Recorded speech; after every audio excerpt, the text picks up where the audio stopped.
बिस्मिल्लाहिर्रहमानिर्रहीम अल्लाहुम्मा सल्ली अला सय्यिदिना मुहम्मद व अला आलि सय्यिदिना मुहम्मद। अस्सलामु अलैकुम and welcome back to my channel. कैसे हैं आप सब? खुश रहिए, बात रहिए, मुस्कुराते रहिए। आज आपके साथ शेयर कर रही हूँ रमज़ान प्रिपरेशन डे 1। और रमज़ान आने में सिर्फ मेरे ख्याल है 18 या 20 दिन रहते हैं और इस साल अभी तक मैंने कुछ भी नहीं शुरू किया। नॉर्मली ऐसे होता है कि मैं 1 महीना पहले शुरू कर देती हूँ, लेकिन इस दफ़ा मैं लेट हो चुकी हूँ। एनीवेज जी, मैं सोच रही थी कि थोड़ा सा इस जगह को, इस साइड को ऑर्गेनाइज़ करती हूँ। और यहाँ पर ये होता है कि मैं जो जिप लॉक बैग्स में चीज़ें होती हैं ना, उनको 3 पैकेट्स जो है ना, वो 3 लेयर्स आ जाती हैं। लेकिन अभी ये मसला आ रहा था कि वो जब एक चीज़ निकाले दूसरी निकाले, वो पैकेट्स एक दूसरे के ऊपर से स्लिप होते हैं और फिर वो गड़बड़ हो जाती है।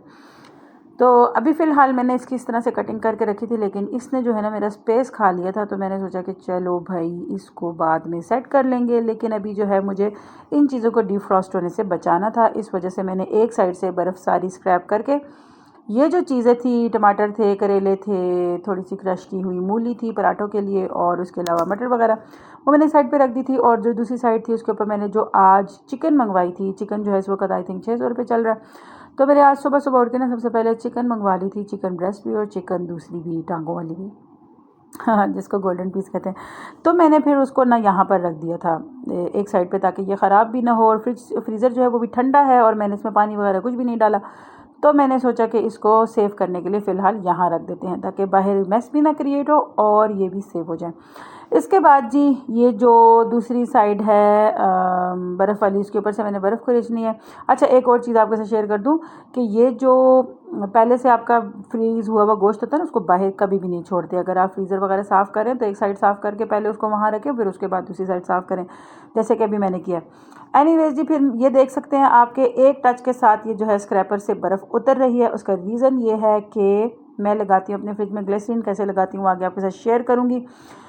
और ये जो क्रेट है ना, ये मैंने खुद नहीं निकाला था, क्योंकि मेरी कोशिश ये थी कि जो पहली ऊपर की बर्फ़ है ना, सारी सी क्रेट में गिर जाए, ताकि मैं एक साथ ही क्रेट निकालूं तो ये सारा साफ़ हो जाए। उसके बाद जो नीचे की बर्फ़ थी वो निकाल दी, सारा फ्रीज़र साफ़ कर दिया। फ्रीज़र की वीडियो देखनी है तो मेरे चैनल महरू डेली रूटीन के ऊपर पड़ी हुई है, जाकर आप देख सकते हैं फ्रीज़र ऑर्गेनाइजेशन की वीडियो।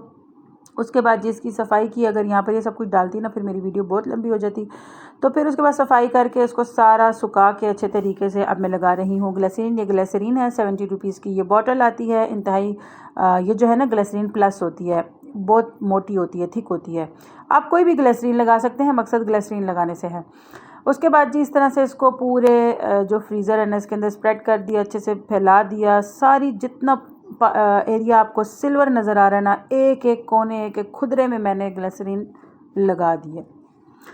उसके बाद जी, हाथों का बेड़ा गर्क हो चुका था, इतने ठंडे हो गए थे, इतने ठंडे, क्योंकि सफाई जो है वो तो मैंने फ्रीज़र बंद करके की थी, लेकिन पहले जो बर्फ़ वगैरह मैंने खुरची थी ना, वो मैंने ऐसे ही खुरच दी थी बगैर बंद किए। तो वो बहुत ही ठंडा हो गया था फ्रीज़र। एनीवेज जी, यहाँ पर मैं आपको बता रही थी कि मैं ना ये जो जिप लॉक बैग्स होते हैं ना, इनकी 3 लेयर्स बनाती हूँ।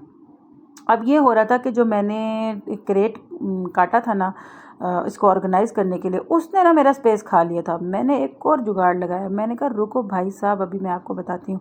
मैंने क्रेट को काटा, इसके मैंने स्पेस को छोटा किया और मैंने इसको चेक किया कि भाई ये जो मेरी पीछे फ्रीज़र की ये जो जाली सी है ना, ये जो पार्टीशन के लिए जाली है, ये इसके कहाँ पर मैं इसको अटैच करूँ तो फिर मेरा जो है फ्रीज़र सही से ऑर्गेनाइजेशन हो जाएगी।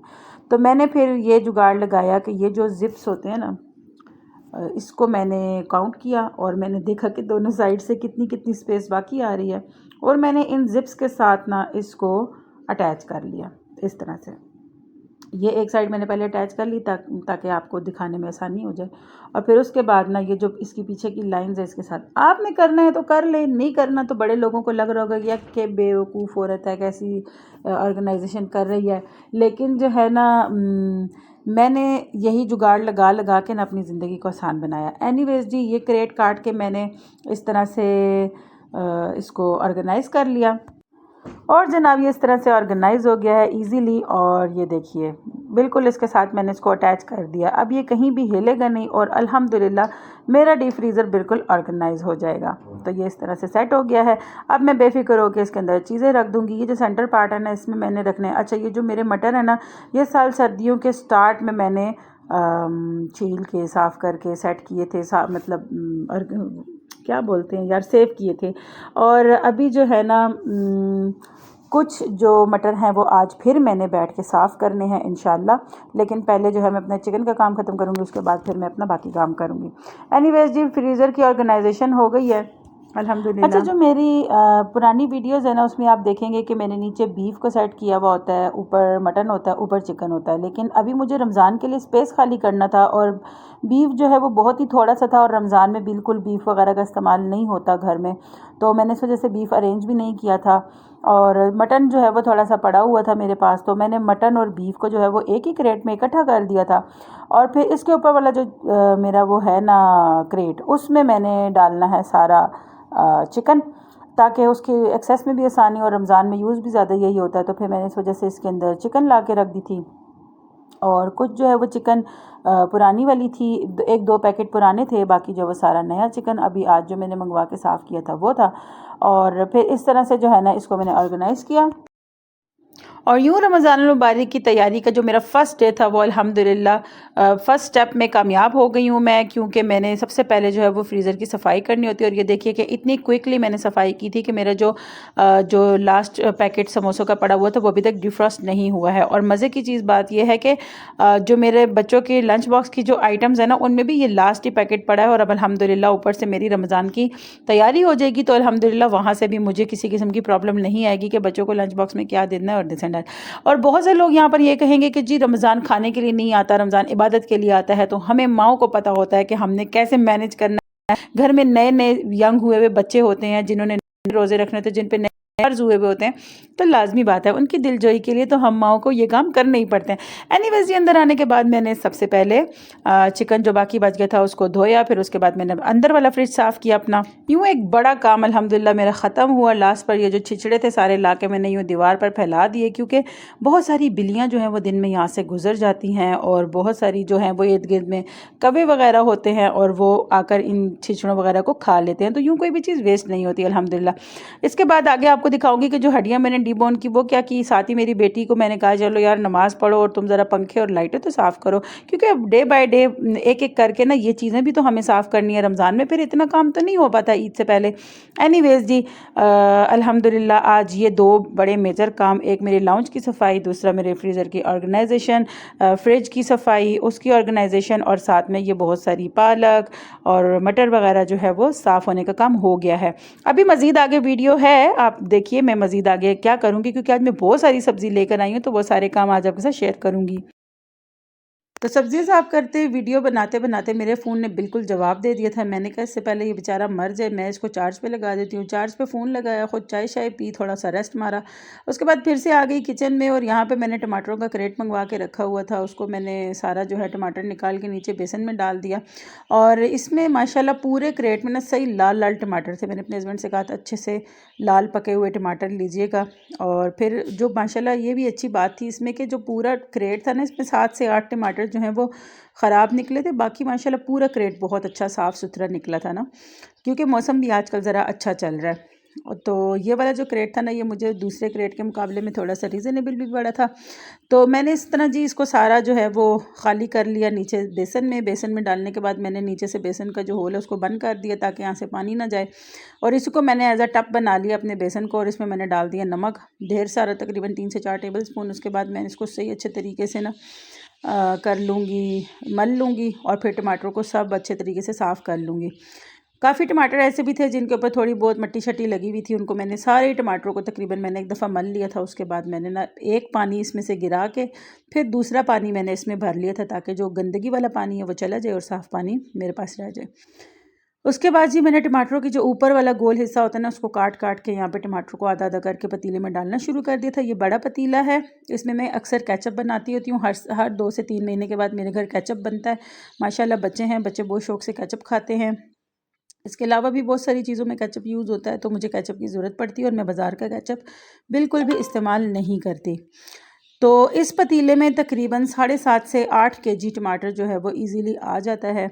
तो मुझे आइडिया था, इसलिए मैंने इसको तोला भी नहीं, और मैंने इस पतीले को फुल भर लिया कटे हुए टमाटरों से। एक चीज़ और मज़े की आज आपको बताती हूँ, मैं भी वीडियोस देख रही थी। जैसे हम कंटेंट क्रिएटर हैं, हमें बहुत सारी चीज़ों की क्यूरियोसिटी होती है, कौन क्या कर रहा है, कौन क्या कर रहा है। आज मैंने एक अजीब चीज़ देखी, एक औरत ने केचप बनाना सिखाई, कुछ अजीब ही तरीके से केचप बनाई। और उसके बाद फिर उसने जब केचप को पिज़्ज़ा सॉस में कन्वर्ट किया तो उसमें उसमें डाल दी मेथी, कसूरी मेथी। मतलब मेरे तो होश उड़ गए। मैंने कहा है ऐसा भी होता है। एनीवेज जी, हर किसी का अपना तरीका है, जिसको जैसे मज़े की लगे वैसे बना के एंजॉय करे। मैंने यहाँ पे टमाटरों में डाला आधा कप सिरका और ऊपर से डाल रही हूँ बिल्कुल थोड़ा सा पानी, बहुत ही मुन्ना सा पानी, ताकि बस जो स्टार्टिंग में जो टमाटर है ना वो नीचे ना लगे। अच्छा, जब भी लाल चीज़, रेड कलर वाली कोई चीज़ बॉईल करें तो उसमें डालें सिरका। और जब भी ग्रीन कलर में कोई चीज़ बॉईल करें, ग्रीन कलर में कोई चीज़ पकाएं, अगर उसमें आपको ऐसे कोई चीज़ ज़रूरत पड़ती है उसके कलर को संभालने के लिए, जैसे पालक वगैरह बॉईल कर रहे हैं या मटर बॉईल करें, तो उसमें पिंच ऑफ बेकिंग पाउडर या मीठा सोडा डालें, तो वो जो है ना बिल्कुल परफेक्ट कलर में रहती है। उसके बाद जी मैंने लहसुन छील के रख लिया था, तो मैंने सारा लहसुन जो है वो एक साथ चॉपर में डाला। और ये जो लहसुन आया था ना, ये प्योर देसी लहसुन था। और ये मैंने यहाँ पर मंगवाया था हमारे घर के पास, क्योंकि खेत खलियान वगैरह बहुत है, लोगों के पास लहसुन वगैरह होता है। तो मैंने उनको कहा था कि मुझे 1 kg लहसुन चाहिए, तो उन्होंने मुझे ये लहसुन भिजवाया था। और तकरीबन मुझे 250 रुपये का इन्होंने 1 kg दिया था, प्योर देसी लहसुन। तो इसकी जो है ना वो सर्दी की वजह से साइडों से ग्रीन ग्रीन वो निकल रही थी, स्प्राउट्स थी। तो मैंने वही वाला लहसुन जो है ना उसको अच्छे तरीके से चॉप किया, चॉपर में चॉप किया मैंने, मतलब इसको ग्राइंड नहीं किया। लोग जग में ग्राइंड करते हैं फिर क्यूब्स बनाते हैं, उसको भी मैंने तजर्बा करके देखा हुआ है, उसका टेस्ट मुझे पसंद नहीं आता। इस वजह से मैंने अब ये चॉप करना शुरू कर दिया है। मैं इस तरह से चॉप कर लेती हूँ। चॉप करने के बाद इस तरह से बड़े वाला ज़िप लॉक लेके उसके अंदर डालती हूँ और एक पतली सी लेयर बना लेती हूँ। अंदाज़े से इतने जो है ना वो इसको पतला कर लेती हूँ कि अगर हम इसके जो क्यूब्स बनाएंगे बड़े बड़े साइज़ के, तो वो इस तरह बन जाए कि एक क्यूब के अंदर मुझे 1 टेबलस्पून जो चॉप किया हुआ लहसुन है ना वो मिल जाए। तो मैं इस तरह से लिफाफे में डालती हूँ। और ये बिल्कुल थिक होता है, इसमें पानी नहीं होता, ये बिल्कुल रनी टेक्सचर में नहीं होता। जहाँ पर आप इसको सेट करते हैं वहाँ पर ईज़िली सेट हो जाता है। अब यहाँ पर ना एक छुरी ली और निशान इस तरह से मैं इसमें लगा देती हूँ। इससे क्या होता है कि जहाँ जहाँ मैंने निशान लगाए होते हैं ना, ये यहीं पर अलग अलग रहते हैं। जब ये इसी तरह से अलग अलग रहते हैं ना, तो इनको ये इसी कंडीशन में फ्रीज़ हो जाते हैं। और फ्रीज़ हो जाने के बाद इजीली ये जो है ना यूज़ हो जाते हैं, मतलब आपको अलग से कोई इसमें एफ़र्ट नहीं करनी पड़ती। अब जो बचे हुए टमाटर थे उनको यहाँ फ्रिज में रख दिया मैंने एक टोकरी में डाल के, और बाकी सब मैंने बॉईल करने रख दिए। और जो लहसुन था ना बाकी का, वो सारा इस तरह से तकरीबन 1.5 पैकेट बना था, और 1.5 पैकेट के अंदर इस तरह से मैंने बना के इसको फ्रीज़र में फ़िलहाल बिल्कुल सीधा सीधा करके रख दिया था। जब ये एक बार फ्रीज़ हो जाएगा ना, इसके सारे इसी तरह के ये जो निशान हमने लगाए हैं इसी शेप में इसके क्यूब तोड़ के और सबको एक पैकेट में भी करके रखा जा सकता है, उसमें कोई मसला नहीं है। अच्छा, जितनी देर में मैं ये सारे काम कर रही थी ना, उतनी देर में पीछे टमाटर भी जो है वो बेहतरीन होके बिल्कुल जो है ना वो गल के बॉईल होके काफ़ी हद तक उनका पानी भी ड्राई हो गया था। तो अब मैंने यहाँ पर टमाटरों को ग्राइंड करना शुरू किया था। पहले मैंने सारे टमाटर पेस्ट को अच्छे से ग्राइंड करके उसके बाद एक अलग पतीले में डाला, उसको मैंने थोड़ी देर छोड़ दिया। जब मुकम्मल तौर पे उसके बीज वगैरह नीचे बैठ गए थे ना ऊपर से, फिर मैंने इसको अलग से जिस पतीले में मैंने टमाटरों को बॉईल किया था उसी पतीले में मैंने इस तरह से रख के ना छलनी इसको थोड़ा सा घुमाना शुरू किया, तो ये ईज़िली नीचे जो है ना वो ड्रेन हो रहा था। और अभी मैं आपको दिखाऊँगी इसके अंदर जो टमाटरों के बीज और छिलके मेरे पास रह जाएंगे, वो भी आपको दिखाऊंगी कि कितने अच्छे से जो है वो इजीली साफ़ सुथरा सा जो है वो टमाटरों का पेस्ट बन गया। क्योंकि मुझे ना खाने में ना ही टमाटरों के ये जो बीज होते हैं ये अच्छे लगते हैं, और ना ही मुझे टमाटरों के पेस्ट के साथ ना ये छिलके अच्छे लगते हैं। तो इस वजह से ना मैं इसको अच्छे से छान लेती हूँ। अगर आपको छानना नहीं है तो जस्ट आप ग्राइंडर जग में इसको अच्छे से ग्राइंड करें, और उसके बाद आप जो है ना इसको पैकेट्स में इसी तरह भर लें, अगर आपको छिलकों से और उसके बीजों से कोई प्रॉब्लम नहीं होती तो। अब अल्हम्दुलिल्लाह मेरा बेटा ना अपनी पढ़ाई से फ़ारिग हो गया था, उसको मैंने कहा यहाँ आओ मेरे पास बैठो। वो पीछे शेल्फ़ पे ना ऊपर चढ़ के मेरे पास बैठ गया था। मैंने उससे कहा बेटा जी मैं आपको ना ये पैकेट्स भर भर के पकड़ाती जाती हूँ, फटाफट आप ना फटाफट इसको ना ऊपर से पैक करते जाओ। कह ठीक है मम्मा आप करें। अब मैं ना उसको ये पैकेट्स भर भर के पकड़ा रही थी। अगर कोई पैकेट ओवरफ्लो हो रहा था ना तो उसको भी मेरा बेटा कम कर लेता था, और अगर कोई पैकेट बहुत ज़्यादा हो जाता था ना तो उसको अगर कोई पैकेट कम होता था ना तो उसमें मेरे से और डलवा लेता था। यहाँ मुझे ना थोड़ा सा एडवांटेज हो गया था, वरना जिप लॉक बैग बंद करते करते काफ़ी टाइम लग जाता है। तो यहाँ पे जी बहुत सारे पैकेट्स जो है ना वो टमाटो पेस्ट के भी रेडी हो गए थे। अब फ़िलहाल जो पेस्ट मैंने बनाया था ना, उसको मैंने यहाँ पे अलग अलग दूर दूर करके रखा। ये तकरीबन 3 लेयर्स में ना ये सारे पैकेट्स यहाँ पर आ गए थे, ताकि इनके ऊपर एक साथ वज़न ज़्यादा ना पड़े। एक दफ़ा पहले ऐसा हुआ था कि मैंने ना साइडों में ऊपर नीचे करके सारे रख गए थे, तो नीचे वाले जो थे ना वो 1-2 पैकेट खुल गए थे या पता नहीं फट गए थे, तो फिर मेरे लिए ना फिर मसला बन गया था, सारा फ्रिज गंदा हो गया था। तो इस वजह से मैंने ना इस दफ़ा ये काम किया कि मैंने पहले इनको यहाँ पर 3 लेयर्स में जस्ट रखा है, ताकि ये अच्छे से फ्रीज़ हो जाएँ। उसके बाद मैं इनको ना साइड में वापस रख दूँगी जब ये फ्रीज़ हो जाएंगे। अच्छा जी, तो साथ ही ना मेरे हस्बैंड ग्रॉसरी भी करने के लिए गए हुए थे। मैंने पूरा लिस्ट लिख के उनको दे दी थी। मैंने कहा आप मुझे ग्रॉसरी करके ला दें, तो उन्होंने सारा कुछ ले आए थे वो। अब मैंने ये भी समेटना था। फिर जब वो समेट के मैं फ़ारिग हो गई, रात को मैं आई, मैंने देखा अच्छा जी ये हल्के हल्के से ना ऊपर से जम चुके थे। ईशा की नमाज़ वगैरह पढ़ के सोने से पहले जब मैं लेटने लगी तो मुझे ख़्याल आया कि हाँ, मैं जाकर ना उनको भी उनकी जगह पर सेट कर देती हूँ। तो मैंने देखा तो ये हल्के हल्के से ना जम गए थे।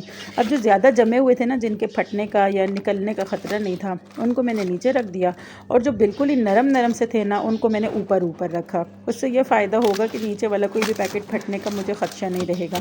तो जो नीचे नीचे थे ना, वो जल्दी जल्दी बर्फ़ भी बनना शुरू हो गए थे। अल्हम्दुलिल्लाह। ये था जी आज का व्लॉग। आई होप आपको पसंद आएगा। चैनल को सब्सक्राइब, वीडियो को लाइक करें। बहुत मज़ेदार सी आगे रेसिपीज़ और बहुत अच्छी अच्छी चीज़ें आपके साथ शेयर करूँगी। मुझे अपनी दुआ